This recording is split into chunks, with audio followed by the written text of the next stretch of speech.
¿Qué tal, chicos? Vamos a empezar ahora con el que corresponde al último tema formal del bloque de fisiología cardiovascular. Vamos a hablar en particular de la regulación del gasto cardíaco y de la función vascular, y vamos a tratar de hacer una integración de la mayor parte de los conceptos que hemos visto a lo largo de este bloque de fisiología cardiovascular. Primero, déjenme desactivar esto.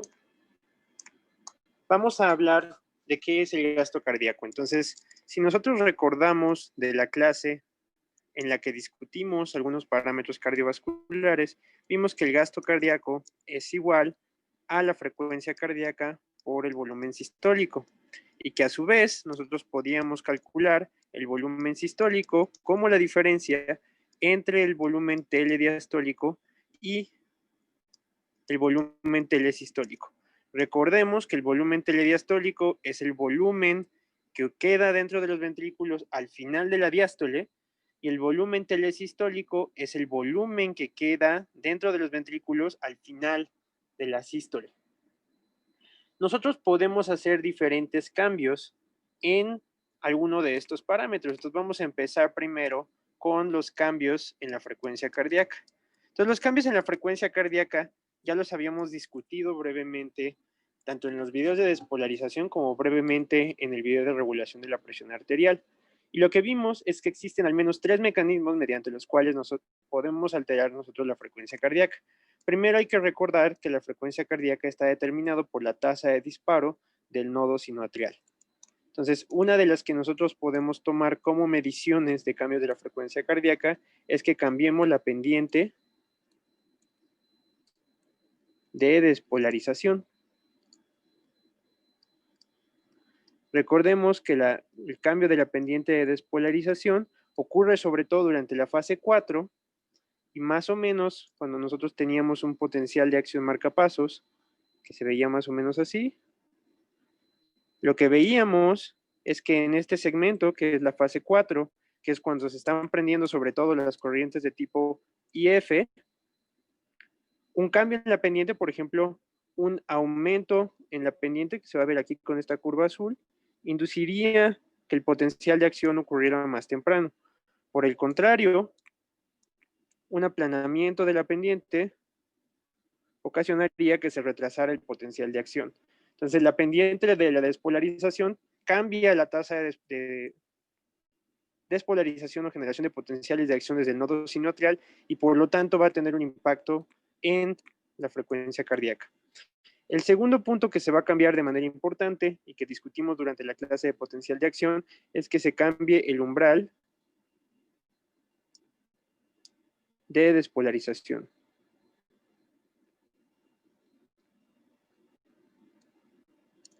Cuando nosotros veíamos el potencial del nodo sinusal, de nuevo, vamos a hacer otra vez algunos trazos así, hablábamos de que nosotros inducíamos un potencial de acción cuando llegábamos a un umbral, que aquí está pintado con estas líneas punteadas de color azul, y que si nosotros, por ejemplo, pasábamos el umbral a un punto más alto, como este amarillo, pues se iba a tardar más en llegar a el potencial de acción, y por lo tanto se iban a retrasar nuestras despolarizaciones. Y por el contrario, nosotros lo pasamos a un punto más bajo, o sea que el umbral no requiriera tanto, pues entonces iba a llegar más rápido e iban a iniciar mucho antes los potenciales de acción. Entonces el cambio del umbral, cuando el umbral se hace más alto, va a disminuir la frecuencia cardíaca, o sea, un aumento del umbral disminuye la frecuencia cardíaca, una disminución del umbral aumenta la frecuencia cardíaca. Estos dos puntos, la pendiente de despolarización y el umbral de despolarización, si recordamos el video pasado, eran afectados por la división simpática del sistema nervioso autónomo, en particular norepinefrina y epinefrina. Y el tercer punto, que es el potencial diastólico máximo,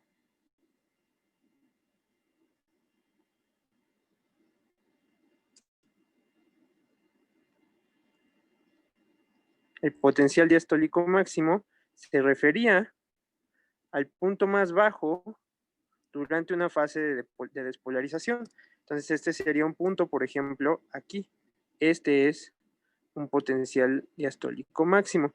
y que si nosotros cambiamos el potencial diastólico máximo, lo que veíamos, por ejemplo, si lo pasábamos a que fuera ligeramente más positivo, pues es que no iba a empezar desde un punto tan bajo e iba a iniciar mucho antes el potencial de acción. Y lo mismo, si lo pasábamos a un punto más negativo, pues iba a iniciar mucho más tarde y se iba a tardar más en llegar al umbral para iniciar el potencial de acción. Entonces, un aumento del potencial diastólico máximo aumenta la frecuencia cardíaca, una disminución del potencial diastólico máximo disminuye la frecuencia cardíaca. Y que en conjunto estos tres puntos eran afectados sobre todo por acetilcolina, porque estos van a tener un impacto significativo en los canales de potasio, los cuales se van a afectar directamente por el potencial diastólico máximo. ¿Sale? Entonces la frecuencia cardíaca va a estar afectada fundamentalmente por este punto. ¿Por qué la frecuencia cardíaca afecta al gasto cardíaco? Cuando nosotros aumentamos la frecuencia cardíaca, lo que estamos ocasionando es que estamos cambiando el tiempo de llenado del corazón. Entonces, esto va a ser directamente proporcional al tiempo que dura la diástole, ¿sale? De tal suerte que si nosotros aumentamos la frecuencia cardíaca, disminuimos, directo es inversamente proporcional al tiempo de la diástole, ¿sale? Entonces, si nosotros aumentamos la frecuencia cardíaca, por ejemplo, disminuimos el tiempo de la diástole. Si disminuimos la frecuencia cardíaca, entonces aumentamos el tiempo de la diástole. Por ende, la frecuencia cardíaca está íntimamente relacionada con la diástole. La diástole va a inducir un volumen telediastólico, por lo que podemos definir que un aumento en la frecuencia cardíaca, aquí se me fue y pareció una E, un aumento en la frecuencia cardíaca va a inducir una disminución del volumen telediastólico y recíprocamente un aumento de una disminución de la frecuencia cardíaca va a aumentar el volumen telediastólico y por lo tanto esto también va a influir directamente en el volumen sistólico, ¿sale? Eso últimamente va a afectar el gasto cardíaco. Ahora, nosotros podemos también pensar en las formas en las que se va a afectar directamente el volumen sistólico, y esto lo tenemos que descomponer en volumen telediastólico y volumen telesistólico, y vamos a explicar cada una de esas partes. Si nosotros queremos ver los determinantes del volumen telediastólico, nosotros tenemos que son fundamentalmente tres los determinantes del volumen telediastólico. El primero va a ser la presión de llenado, que va a ser directamente proporcional a la presión atrial. Cuando nosotros tenemos una mayor presión de llenado, vamos a tener un mayor volumen telediastólico porque vamos a tener una mayor presión atrial, ¿sale? Ahora, esto es importante y se refiere particularmente a la presión de llenado de la presión atrial. Pero, ¿qué pasa si nosotros tenemos un aumento en la presión del ventrículo? Si tenemos un aumento en la presión del ventrículo, entonces nosotros vamos a tener una mayor resistencia al flujo de sangre desde los atrios hacia los ventrículos y eso podría disminuir el volumen telediastólico, ¿sale? El segundo punto que va a afectar de manera importante el volumen telediastólico es el tiempo de llenado. El tiempo de llenado es directamente proporcional al volumen telediastólico, en el sentido de que más tiempo de llenado, más volumen telediastólico. Y esto va a ser inversamente proporcional a la frecuencia cardíaca, ¿sale? Por lo tanto, un mayor tiempo de llenado va a implicar necesariamente una menor frecuencia cardíaca.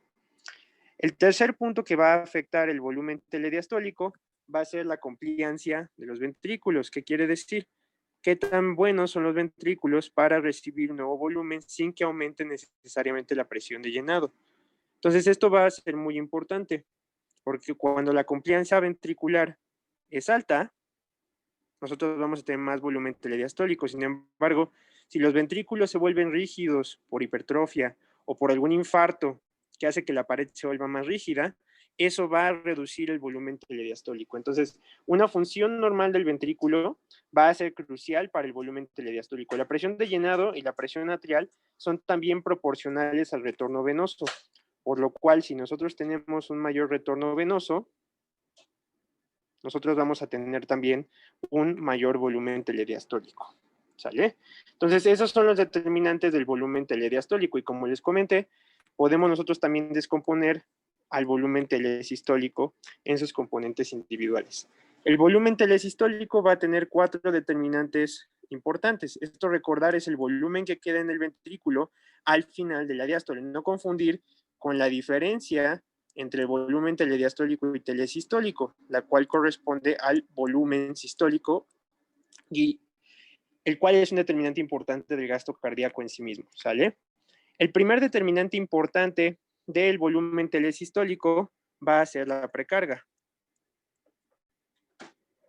Si nosotros tenemos más precarga por mecanismo de Frank-Starling, vamos a tener mayor contracción. Si tenemos mayor contracción, vamos a tener mejor eficiencia del corazón y eso puede ocasionar que disminuya el volumen telesistólico. ¿Sale? Ahora, sin embargo, como vimos en la clase de precarga y poscarga, la precarga está íntimamente ligada con la poscarga.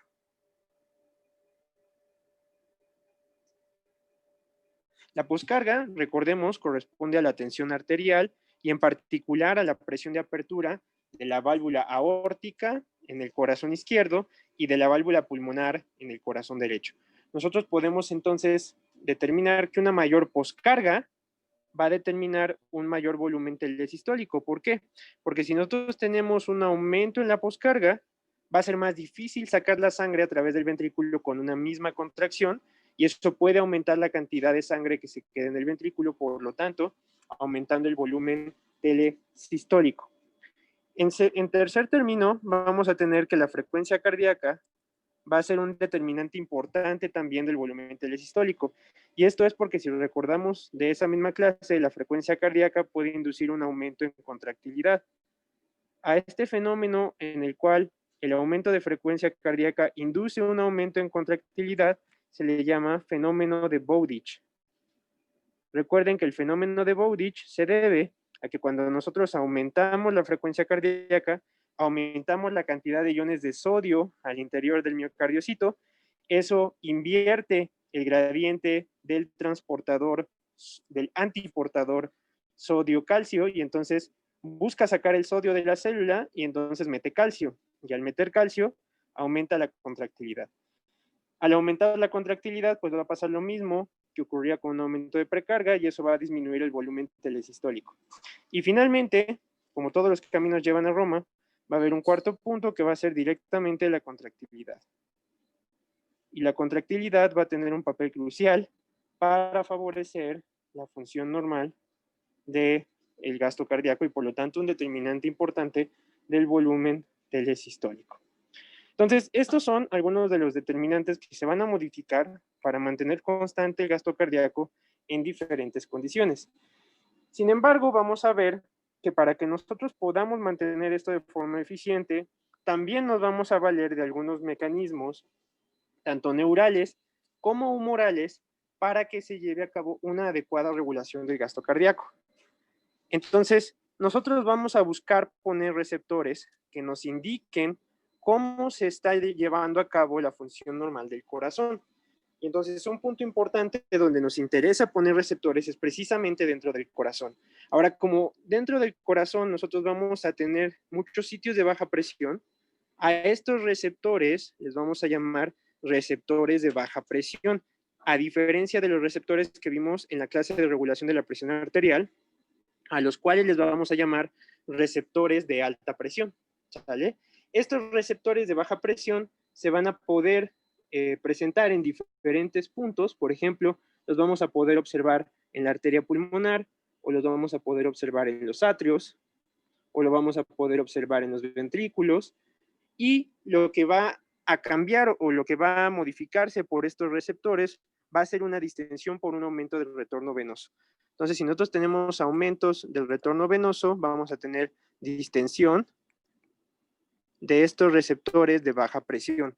De los receptores más importantes de baja presión van a ser los receptores atriales, ¿sale? Estos receptores que vamos a encontrar tanto en el atrio derecho como en el atrio izquierdo van a ser receptores que van a tener dos tipos de fibras. Van a tener fibras de tipo A y fibras de tipo B. Las fibras de tipo A van a ser más responsivas o van a tener una mayor respuesta a la contracción atrial, mientras que las fibras de tipo B van a tener un mayor efecto al volumen atrial. ¿Sale? Entonces nosotros vamos a encontrar estas fibras de tipo A sobre todo en el atrio, mientras que las fibras de tipo B sobre todo al final de las venas cavas, que es donde van a poder censar el retorno venoso, que va a ser uno de los principales determinantes del volumen atrial. Voy a borrar esto y me voy a ir un poquito más adentro para poder ejemplificarlo con mayor precisión. Entonces quedamos que las fibras B son volumen, mientras que las fibras A son contracción. Y esto empata muy bien con el ciclo cardíaco. Vemos aquí que nosotros tenemos la onda P, que es la contracción atrial, y aquí es justamente donde van a censar las fibras A, que van a censar la contracción atrial.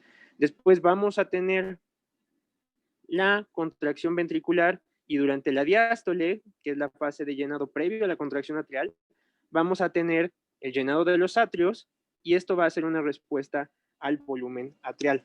Ahora, ¿qué papel van a tener estos receptores atriales o de fibras tipo AB? Primero, estas fibras van a hacer referencia sobre todo a la rama 10 del nervio vago.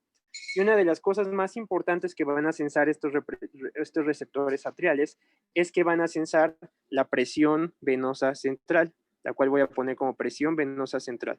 La presión venosa central va a ser censada por estos receptores atriales y entonces va a permitir identificar algunas respuestas a los cambios en el llenado ventricular.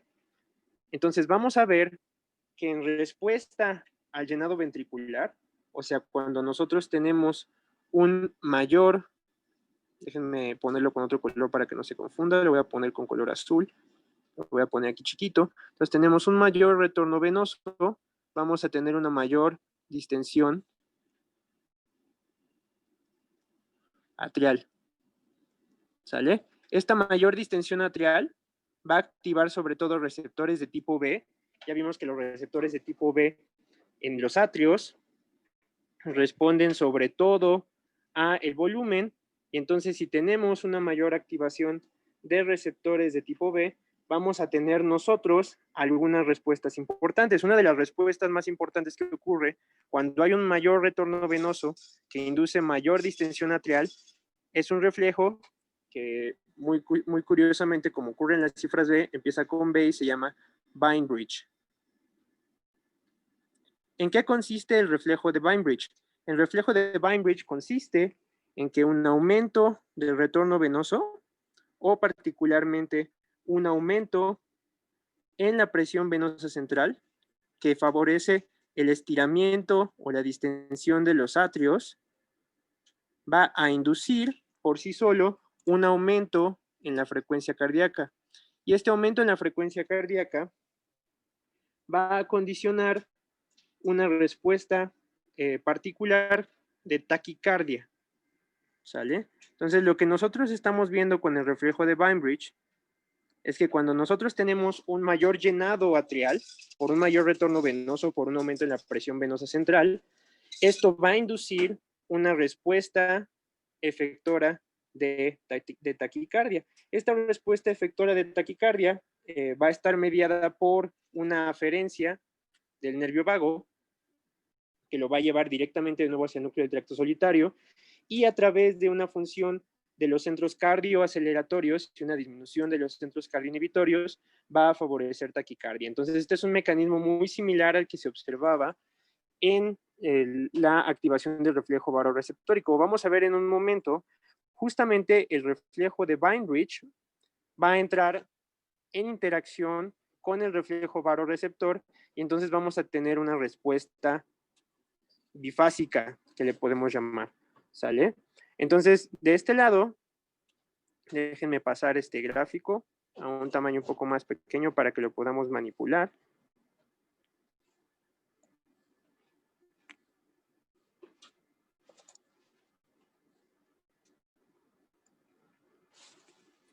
Hoy, un poco de problemas técnicos, disculpen. Ahí está. Entonces, esta gráfica es una gráfica muy interesante, porque aquí estamos viendo, vamos a ver que en el eje de las Y nosotros tenemos cambios en el volumen circulatorio o circulante efectivo. Este volumen circulatorio circulante efectivo se refiere a la cantidad de volumen que nosotros vamos a encontrar en los vasos durante un ciclo cardíaco, ¿sale? Y nosotros vamos a ver cómo se van a dar cambios en diferentes parámetros fisiológicos, que ahorita vamos a ver cuáles parámetros son los que nos interesan, en función de los cambios en volumen. Y entonces vamos a tener dos escenarios, un escenario de disminución de volumen, que es todo este recuadro azul, y un escenario de sobrecarga de volumen, que es todo este recuadro verde, ¿sale? Este recuadro amarillo se va a referir a la frecuencia cardíaca. Este recuadro rojo se va a referir al gasto cardíaco. Y este recuadro azul se va a referir al volumen sistólico. Entonces vamos a ver primero la frecuencia cardíaca. ¿Qué pasa con la frecuencia cardíaca conforme nosotros cambiamos la situación de depresión o de aumento de volumen? Sucede que cuando nosotros estamos en depresión, o sea, disminuye el volumen efectivo circulante, lo que vamos a tener es que la frecuencia cardíaca va a aumentar, ¿sale? Este aumento de la frecuencia cardíaca cuando disminuye el volumen efectivo se va a deber a una disminución de la presión arterial media. Esa disminución de la presión arterial media va a inducir una activación del reflejo vasoreceptor. La activación del reflejo vasoreceptor va a inducir una respuesta simpática y esta respuesta simpática va a actuar en el nodo sinoatrial, ya sea por el mecanismo de aumento de la pendiente del potencial diastólico o por una disminución del umbral de despolarización, y esto va a aumentar la frecuencia cardíaca. Entonces, en el estado de depresión vamos a tener taquicardia. ¿Qué pasa conforme empezamos a regresar al volumen normal, que es el 0? La frecuencia cardíaca va a ir disminuyendo y va a ser mínima cuando el volumen va a ser normal. ¿Qué pasa si ahora pasamos a agregar volumen? Por ejemplo, una transfusión o pasar una solución salina. Lo que nosotros vamos a observar es que conforme aumenta el volumen, vamos a tener mayor distensión atrial, y como vamos a tener mayor distensión atrial, vamos a tener taquicardia, pero ahora por el reflejo de Bainbridge. Entonces, en un estado de depresión de volumen, la frecuencia cardíaca aumenta, pero se debe al reflejo vasoreceptor. En un estado de sobrecarga de volumen, la frecuencia cardíaca aumenta, pero se debe al reflejo de Bainbridge. Vamos a enfocarnos ahora en el volumen sistólico, ¿sale? El volumen sistólico, cuando estamos en depresión de volumen, va a aumentar de acuerdo a la ley de Starling. Entonces, si nosotros recordamos la ley de Starling, cuando nosotros tenemos un aumento en el retorno venoso, o sea, un aumento en la precarga, nosotros vamos a tener un aumento en la contractilidad, y este aumento en la contractilidad va a aumentar el volumen sistólico, ¿sale?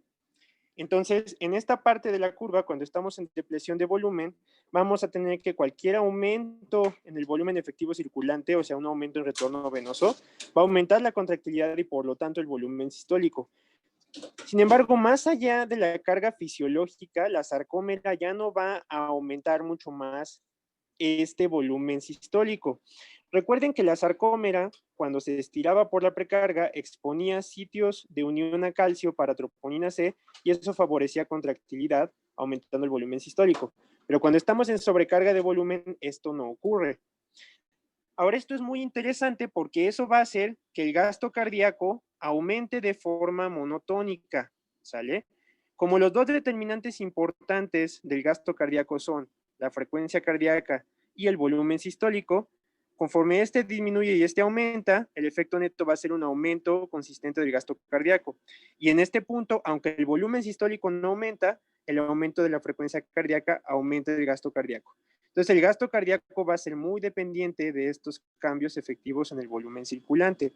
Por ende, podemos determinar de este gráfico que un balance entre el reflejo vasoreceptor, la ley de Starling y el reflejo de Bainbridge van a explicar de manera fisiológica los cambios en el gasto cardíaco. Y entonces nada más vamos a formalizarlo aquí, que el gasto cardíaco va a estar influido por tres reflejos. Primero, el reflejo vasoreceptor, después la ley de Starling y finalmente el reflejo de Bainbridge. Estos ocurren en extremos opuestos. En depresión de volumen, el reflejo baroreceptor induce taquicardia. En sobrecarga de volumen, la distensión atrial induce el reflejo de Bainbridge.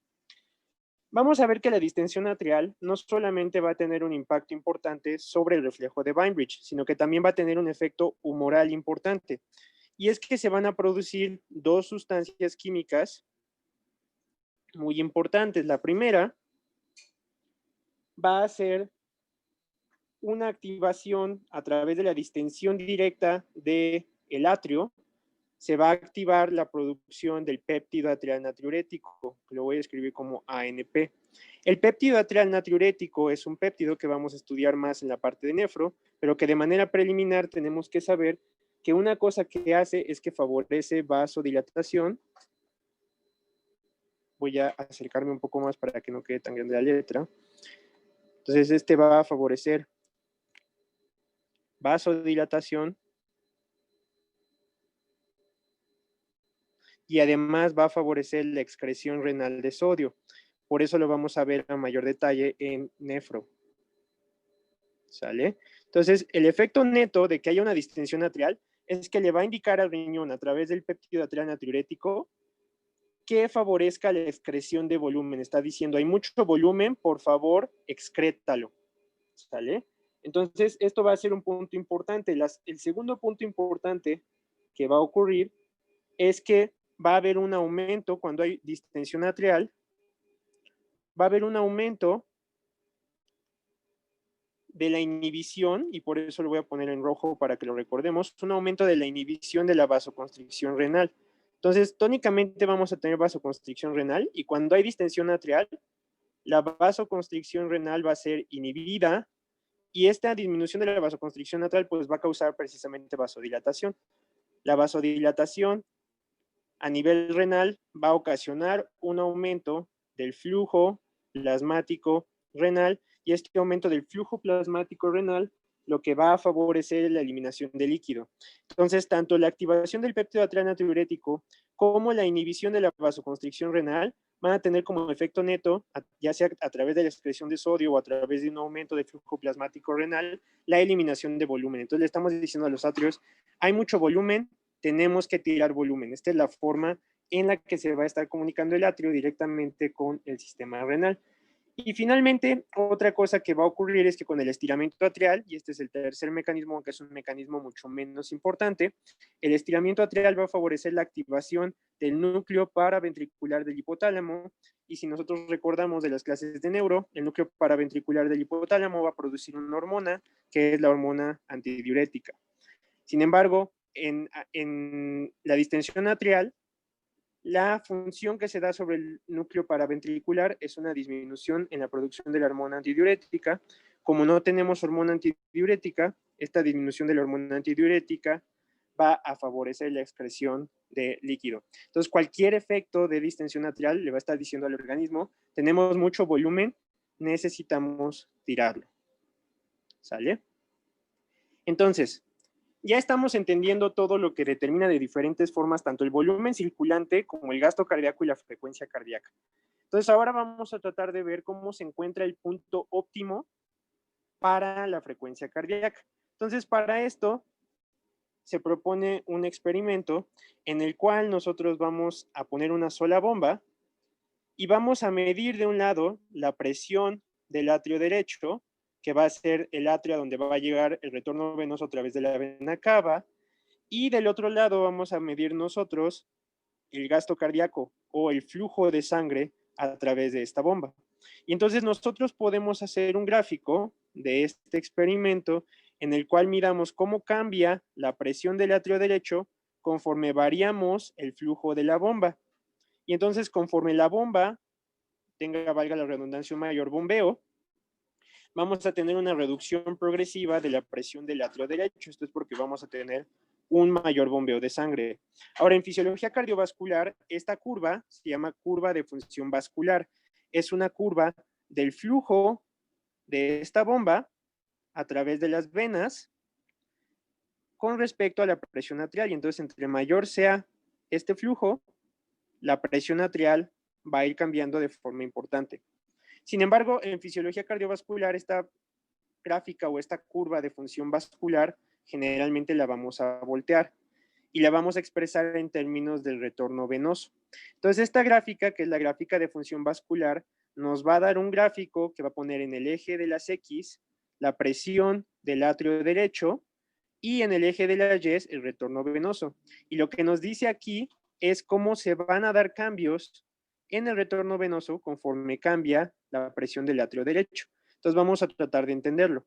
Conforme va cayendo el retorno venoso, lo que vamos a ver es que va a ir aumentando la presión del atrio derecho, ¿sale? Entonces, cuando nosotros seguimos bajando y llegamos a un punto donde el retorno venoso es 0, la presión que queda aún así dentro de las cámaras va a ser equivalente a una presión, le vamos a llamar presión de llenado o presión media de llenado sistémico, ¿sale? Voy a volver a escribirla. Es la presión media de llenado sistémico, ¿sale? Y entonces esta gráfica de función vascular lo que nos va a indicar es el punto en el cual vamos a tener un equilibrio entre el retorno venoso, que en condiciones basales el retorno venoso debe de ser igual al gasto cardíaco, y la presión arterial, ¿sale? De tal suerte que nosotros decimos, si la presión arterial está aumentando, es porque el retorno venoso también está cayendo, ¿sale? Entonces, esta curva de función vascular nos va a indicar cómo se va a igualar el retorno venoso con respecto a la presión del atrio derecho. Y nosotros vamos a tener que algunos cambios en la curva de función vascular van a ser indicativos de cambios en el volumen efectivo circulante. Entonces, por ejemplo, en este escenario, esta es nuestra curva de función vascular normal, y si nosotros, por ejemplo, damos una transfusión, nuestra curva de función vascular va a aumentar, porque vamos a tener un aumento para todos los niveles del retorno venoso, con un aumento concomitante de la presión del atrio derecho. Si nosotros tenemos una hemorragia, entonces nuestra curva se va a mover totalmente hacia abajo, vamos a tener una disminución del retorno venoso para todas las presiones arteriales. Entonces, un cambio en el volumen va a cambiar la curva de función vascular, por ejemplo, un aumento lo va a mover hacia la izquierda y una disminución lo va a mover hacia la derecha, ¿sale? En cambio, como habíamos visto en la clase de en la clase de arterias y venas, cuando nosotros conectábamos a el lado arteriolar y teníamos aquí una resistencia y pasamos por el lado capilar, que lo voy a poner en negro, y después regresamos por el lado venular, nosotros teníamos que cuando aumentaba significativamente la resistencia en el lado arterial, íbamos a tener una disminución de la cantidad de presión que tenía nuestro capilar porque disminuía el flujo hacia el lado venoso. Entonces, cuando nosotros tenemos una vasoconstricción arteriolar, vamos a tener una disminución del retorno venoso porque se va a resistir al flujo.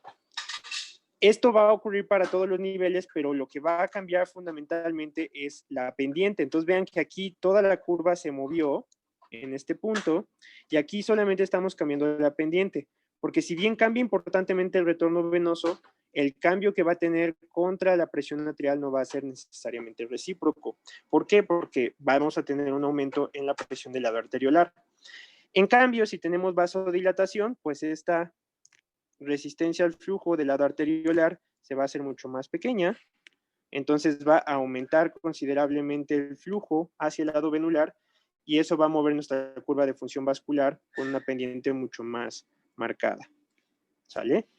Entonces, la curva de función vascular nos va a hablar cómo un aumento en retorno venoso va a modificar la presión que se tiene sobre el atrio. Ya vimos que la presión que se tiene sobre el atrio va a ser un determinante importante de la respuesta cardiovascular, ¿sale? Y vamos a ver que esta curva se va a balancear con otra curva que va a ser la curva de función cardiovascular o la curva de función cardíaca. Entonces, si nosotros consideramos que el retorno venoso es igual al gasto cardíaco, vamos a ver que eso en condiciones basales tiende a ser cierto. Entonces, nosotros podemos poner en este eje de la Y intercambiablemente retorno venoso para la curva morada o gasto cardíaco para la curva roja. Y lo que estaríamos viendo para la curva roja es la curva de función del corazón. Conforme aumenta la presión del atrio derecho, por ley de Starling, nosotros vamos a tener un aumento en el gasto cardíaco por un aumento en contractilidad. Y entonces lo que a nosotros nos interesa es que el gasto cardíaco esté en preciso balance con el retorno venoso. ¿Qué quiere decir? Que la cantidad de sangre que regresa al corazón sea la cantidad de sangre que salga. Y este va a ser el punto de equilibrio de la curva de función vascular y de la curva de función cardíaca. Y nos va a indicar qué pasa cuando nosotros tenemos un cambio. Entonces vamos a asumir que por alguna razón, vamos a pensar, por ejemplo, que tenemos un aumento del gasto cardíaco, por ejemplo, porque estamos administrando un agente inotrópico positivo, y este aumento del gasto cardíaco, de momento, va a inducir una reducción del volumen telesistólico, ¿sale? Porque va a sacar mucho más sangre porque hay mucho más contractilidad. Al reducir el volumen telesistólico y aumentar el volumen sistólico, lo que vamos a tener es que nuestro retorno venoso va a caer transitoriamente y por eso vamos a pasar de este punto también a este punto en la curva de función vascular, pero esto no se puede mantener porque hubo más eyección de sangre. Entonces, eventualmente, esa sangre que fue eyectada va a regresar a los ventrículos hasta un punto C, lo cual también va a ser recíproco con una disminución transitoria del gasto cardíaco hasta que nos encontremos con un nuevo punto de equilibrio. Entonces, esta curva de función vascular y la curva de función cardíaca van a encontrar un punto de equilibrio importante, ¿sale? Y vamos a ver que nuestra curva de función cardíaca o el punto de equilibrio entre la curva de función vascular y la curva de función cardíaca va a cambiar de forma importante en varios fenómenos. Por ejemplo, si nosotros damos un agente inotrópico positivo como un glucósido cardíaco, entonces vamos a tener que nuestra curva de función cardíaca, si bien acá pudo ser transitorio, se va a cambiar totalmente de A a B. Y entonces ahora vamos a tener un nuevo equilibrio, donde nuestro mayor gasto cardíaco se va a equiparar con un mayor retorno venoso a una presión atrial ligeramente más baja. ¿Sale? En cambio, si nosotros hacemos una transfusión acá, vamos a tener un cambio de la curva de función vascular de este punto A a este punto B, y esto va a implicar un mayor gasto cardíaco con un mayor retorno venoso. Entonces, cualquier aumento en el volumen circulante o en la función del corazón va a cambiar el equilibrio existente entre las curvas de función vascular y la curva de función cardíaca. Ya para terminar, nada más vamos a ver que existen algunos compuestos vasoactivos que van a modificar el control de la circulación. Sin embargo, de forma importante, estos compuestos vasoactivos van a actuar en términos de horas o incluso de días. Por lo tanto, van a participar en la regulación de la presión arterial a largo plazo y también en la regulación de la circulación a largo plazo. Vamos a ver que algunos de los determinantes importantes de esta función van a ser, por ejemplo, algunas aminas biogénicas. Estas aminas biogénicas pueden ser como la epinefrina, que a través de receptores de tipo alfa 1 van a favorecer vasoconstricción, o la misma epinefrina que en receptores de tipo beta 2. Recordar, estos receptores de tipo beta 2 se expresan, yo les mencioné previamente, muy importantemente en el músculo. Sin embargo, también, como vamos a ver en circulaciones especiales, también se expresan en las arterias coronarias del corazón y van a favorecer vasodilatación. Y también se va a expresar en el hígado. Y en menor medida también en la médula adrenal. ¿Sale? Vamos a tener algunas otras aminas biogénicas como la serotonina, que como su nombre lo dice, serotonina, de que aumenta el tono, va a favorecer vasoconstricción, y otra amina que va a favorecer vasodilatación es la histamina, ¿sale? Entonces, la serotonina va a actuar en receptores 5HT2A y 5HT2B, y la histamina sobre todo en la célula, en los receptores de tipo H2. La histamina tiene una dicotomía importante, porque cuando la histamina actúa en el músculo liso vascular, va a favorecer relajación. Sin embargo, en el músculo liso visceral, como el de la vía aérea, va a favorecer vasoconstricción, y esto lo vamos a ver a más detalle en la parte de respiratorio. Y vamos a tener algunas otras moléculas que vamos a estudiar con mayor detalle, ahora que estemos también en nefro, que también van a tener función vasoactiva. Por ejemplo, la angiotensina 2, que va a ser parte del sistema renina, angiotensina, aldosterona, va a tener diferentes papeles. Voy a detallarlos aquí un poco. Entonces, la angiotensina 2, primero se produce a través de una reacción que involucra, vamos a pasar aquí brevemente la vía del sistema renina-angiotensina-aldosterona. Y entonces, generalmente empezamos con el angiotensinógeno que se produce a nivel de hígado.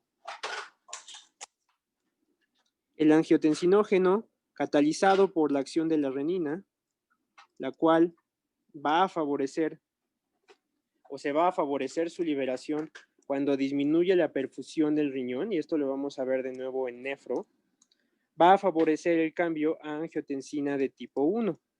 Esta angiotensina de tipo 1 va a viajar sobre todo hacia el epitelio pulmonar, aunque también va a ocurrir a nivel vascular, y en los vasos del epitelio pulmonar, donde se expresa la enzima convertidora de angiotensina, se va a convertir hacia angiotensina de tipo 2. Y es la angiotensina de tipo 2 la que va a tener efectos importantes. Entonces vamos a hablar de algunos de los efectos de la angiotensina 2. El primer efecto importante que tiene la angiotensina 2 es que va a favorecer un aumento en la contractilidad del corazón. Sin embargo, no va a ser uno de los principales determinantes de la contractilidad del corazón, como ya vimos de algunos otros determinantes que sí son mucho más importantes. Otra cosa que va a hacer la angiotensina 2 es que es un poderoso vasoconstrictor. Entonces, al ser un poderoso vasoconstrictor, va a tener un papel importante en la circulación renal.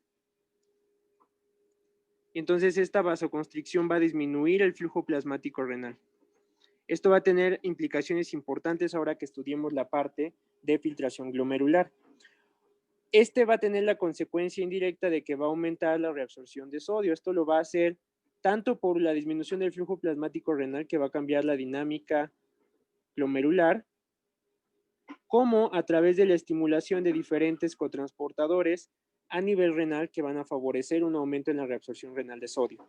Otra cosa que va a hacer la angiotensina 2 es que va a aumentar la producción de aldosterona, y la producción de aldosterona va a tener algunos otros efectos en la homeostasis de sodio. ¿Sale? Entonces la angiotensina 2 no solamente va a tener un efecto vasoconstrictor, de hecho, a nivel fisiológico, la angiotensina solamente tiene un efecto vasoconstrictor cuando hay una pérdida importante de volumen. Cuando no hay una pérdida importante de volumen, la angiotensina 2 no tiene un efecto tan importante. ¿Sale? Ahora vamos a tener otro vasoconstrictor que va a ser la arginina vasopresina, que es la hormona antidiurética o ADH, y esta a través de sus receptores de tipo B1, vamos a ver más a detalle la fisiología de ADH en el próximo bloque de renal, pero va a favorecer a través de los receptores de tipo B1 vasoconstricción, pero igual que angiotensina 2, esto va a ocurrir fundamentalmente cuando hay una disminución del volumen circulante efectivo. Vamos a tener las endotelinas, las cuales también van a favorecer vasoconstricción, y del otro lado de los vasodilatadores peptídicos vamos a tener el péptido atranatriurético, que ya vimos que tiene un papel importante cuando hay una dilatación de los atrios para favorecer la depresión de volumen, y esto lo va a favorecer también a través de la vasodilatación, aumentando también hasta cierto punto el flujo plasmático renal. Las bradicininas, que vamos a ver que en el eje renina-angiotensina-aldosterona, la ECA va a favorecer la producción de bradicininas. Esto va a ser, en gran medida, responsable también de un efecto vasodilatador. ¿Sale? Y finalmente vamos a tener a las prostaglandinas, que son derivados del ácido araquidónico, que van a tener también un efecto vasodilatador, y al óxido nítrico, que sobre todo a nivel endotelial va a tener mucha importancia para favorecer vasodilatación. Enfatizar que estas respuestas generalmente son a más largo plazo, y entonces van a tardar ya sea horas o días. La regulación de la presión arterial a largo plazo la vamos a estudiar con mucho mayor detalle en el bloque de fisiología cardiovascular. Entonces, como pudieron ver en esta clase, tratamos de integrar muchos conceptos de fisiología cardiovascular, introdujimos algunos de fisiología renal, y ya en la siguiente clase, que vamos a hablar más de la microcirculación, vamos a entrar en la transición entre fisiología cardiovascular y fisiología renal.